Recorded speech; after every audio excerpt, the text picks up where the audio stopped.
Author's Note. A friend once told me I approach writing novels like a journalist. That tracked, since before this author's gig, that's what I was, among other things. There is a curiosity driving most of my work, as I suspect is the case with many writers. Research and lived experience interviews usually inform much of what I do. Invariably, when I speak with people who are living an experience I'm writing, or are adjacent to it, I learned so much. That was definitely the case with Score. Few books I've written have deepened my compassion the way this one has. One of the characters has bipolar disorder. It's an incredibly complex diagnosis, and though there are similarities between cases, as with any other condition, every individual's experience will be unique. I engaged with a diverse cross-section of sources as I prepared to write, but fully capturing every person's experience is impossible. I hope many will see themselves here and feel encouraged. I had conversations with people diagnosed, their friends and family, therapists, and psychiatrists. These conversations painted a picture of bipolarity that was incredibly layered and in many ways difficult, but it also showed me how much I took for granted. The people with whom I spoke and about whom I learned employed a level of vigilance to maintain their stability that was so admirable and inspiring. Many of them fight really hard to just exist in this world of boxes and norms when their minds often stretch so far beyond those confines. I wanted to depict bipolar disorder authentically and realistically. Some aspects of this book may be difficult for some, so I wanted to equip you with as much information as possible to make decisions about your listening experience going in. This story is not a tragedy. It is a life negotiated, like most of us do, the best we can.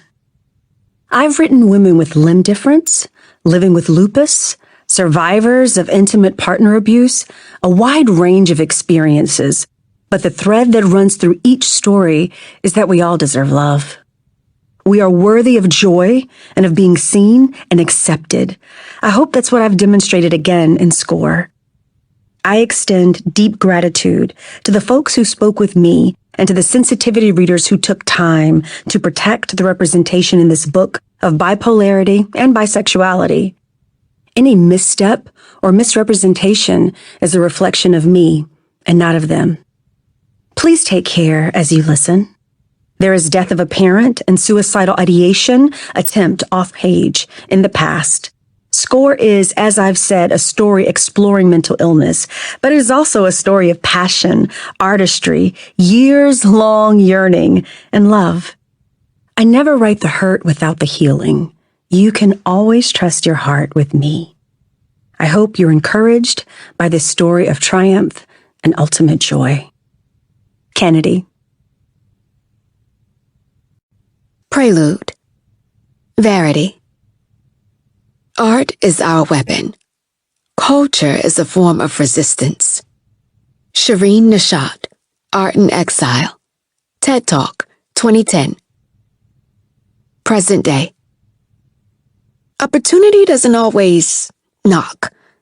Sometimes it invites you to lunch on a sunny afternoon. I scan the tables in the rooftop restaurant, pushing past my nerves and searching for the man I'm supposed to meet. Open Air sits atop one of LA's most luxurious boutique hotels, the V. It's always a who's who crowd, with everyone that's supposed to be someone doing deals and eating meals up here. This high, there's a cool breeze even in the spring, so I pulled the light cardigan a little closer around my shoulders and scoured the diners one more time, in case I've missed him. Looking for someone? Living in LA for nearly the last decade, I should be used to gorgeous women. This one, though, with her long-lashed brown eyes, thick curtain of dark hair hanging to her waist, and miles of smooth tan skin on display in a mini dress that barely hits mid-thigh, is still so breathtaking, I find myself stammering. Yeah, I'm meeting someone. We should have a reservation.